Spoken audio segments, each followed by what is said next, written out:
bois sacrés. Lorsque la foi païenne occupait l'âme antique, la Grèce et l'Italie avaient leurs bois sacrés. Les nôtres sont les bois de ce château rustique, témoins, qui aussi, de nos jours vénérés. C'est là, dans leurs sentiers, là, sous ces mêmes branches, que nous avons passé, plus jeunes, moins pensifs.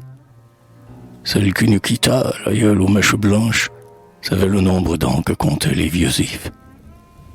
Sur les piliers carrés où se scelle la grille, les deux lions de pierre érigent leur fierté. L'art léger des tilleuls tout autour s'éparpille, comme jadis, au jour déclinant de l'été. Oh, toi, mon cher amour et ma dernière muse, ma force consolante au jour de trahison, si nous sommes vaincus par le nombre et la ruse, viens nous réfugier dans la vieille maison.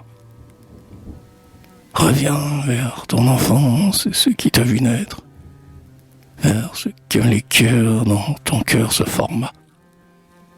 Voici la grande salle et le coin de fenêtre où, sous tes yeux ravis, le livre s'anima.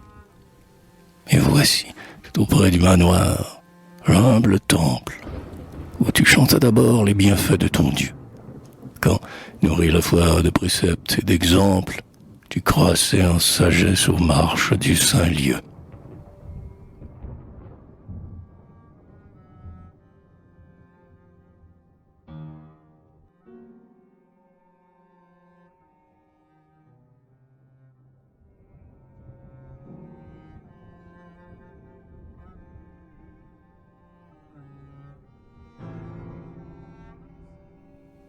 Et toi qui fus en fête au jour de ton baptême, et dans l'ombre duquel nous attend le tombeau, comment ne pas l'aimer d'être toujours le même, quand tout autour de nous se fait pire et nouveau.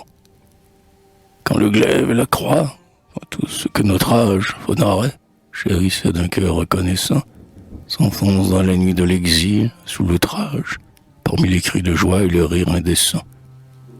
Quand l'homme a renié les sentiments sublimes, pour la plus misérable entre les vanités, la science qu'il suait au sang de ses victimes, par des chemins sans but, d'âcre odeur empestée. Quand la foule, rêvant une éternelle fête, n'entend plus honoré ni martyr, ni héros. Quand sont venus les jours prédits par le poète, où le peuple voudra des combats de taureaux. Mais, retournons mourir où nous n'avons pu vivre. Fuyons, d'un cœur blessé par-delà le pardon, la brutale cité que son orgueil enivre, que Dieu frappe déjà par un juste abandon.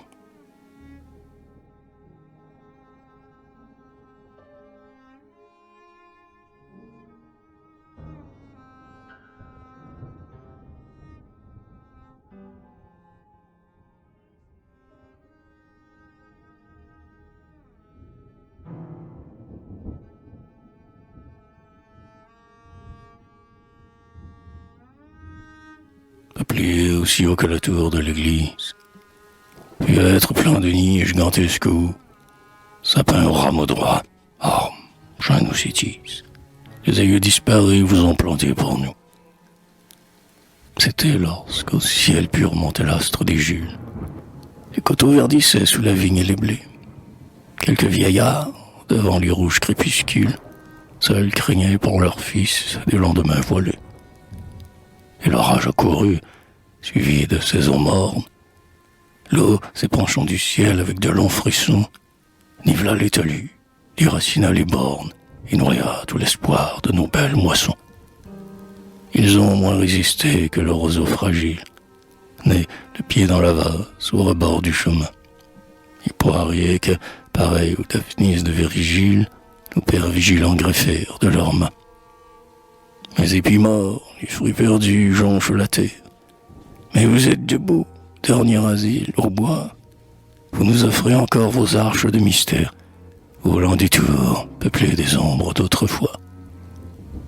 Sous leurs dômes flottants, vos autels de verdure reconnaissent les pas du pèlerin lassé, qui, s'échappant d'un monde où rien de bon ne dure, par vos sentiers secrets retourne à son passé.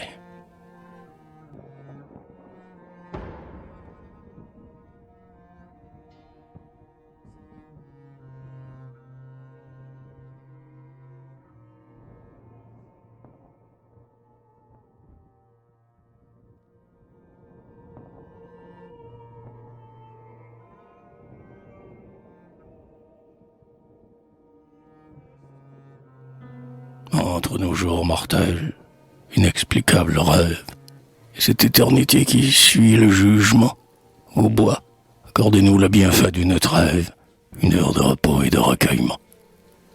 Laissez-nous à l'abri de vos temples sévères, méditant des vertus que le siècle proscrit, et qui firent l'honneur du destin de nos pères, une dernière fois les revivre en esprit. Revivre les saisons divines de l'enfance, quand une route en fleurs sans fin se déployait, quand la mort, qui vers nous rapidement s'avance, était si loin qu'à peine on y croyait. Quand ceux qui nous aimaient d'une tendresse unique, dessus et dessous terre aujourd'hui dispersés, nous préparaient à l'accueil du foyer domestique, prenant leur part des maux dont nous étions blessés.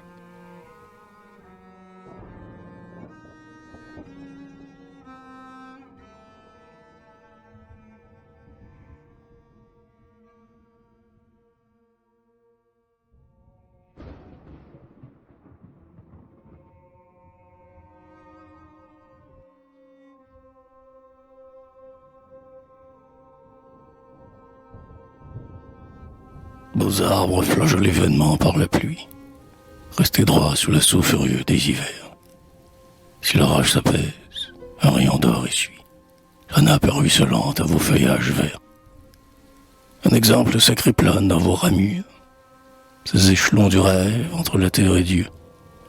Nul révolte au fond de vos puissants murmures, nul orgueil dans l'élan qui vous porte au ciel bleu.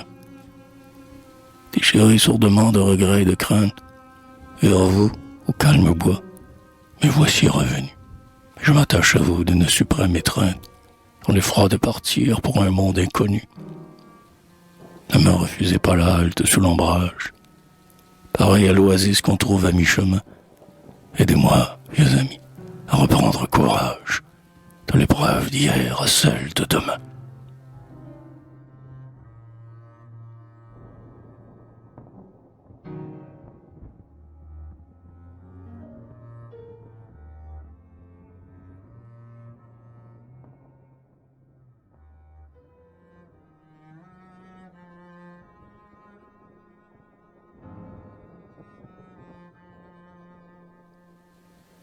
Bientôt je rejoindrai ceux qui m'ont, dans la tombe, précédé pour dormir du sommeil de la paix.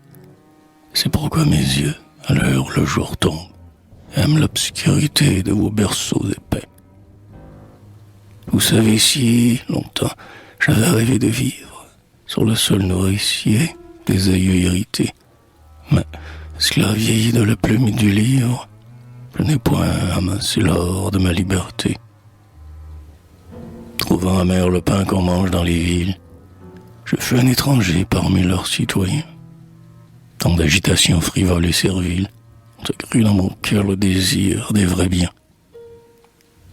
Aussi dès qu'un instant la chaîne se relâche, comme j'accours vers vous, mes chemins favoris, et comme je reprends l'utile et noble tâche, dont tant de jours perdus me font sentir le prix. Devant ce vieux noyer, ce coin où se mêle le frêne avec le charme et les sureaux en fleurs. Un jour j'imaginais tout le destin d'Angèle, et, comme son amour, j'ai vécu sa douleur.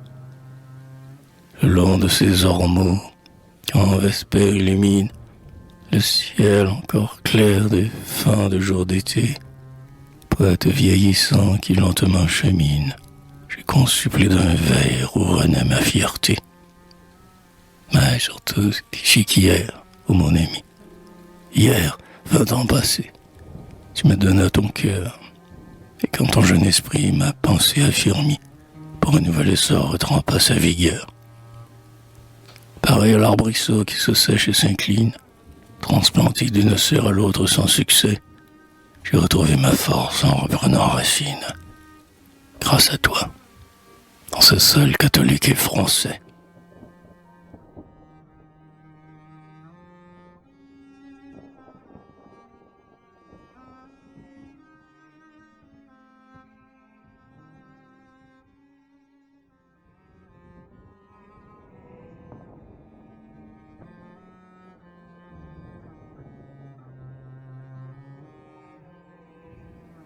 Maintenant, serions prêts à les rendre vrais maîtres.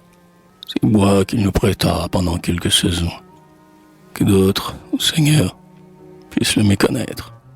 À vous seul appartient ce dont nous disposons. Et n'ose demander que mes fils et mes filles, libres de fuir un monde insolent et flétri, abritent leur destin sous ces mêmes charmilles, où l'œil bleu de leur mère leur jeu assuré.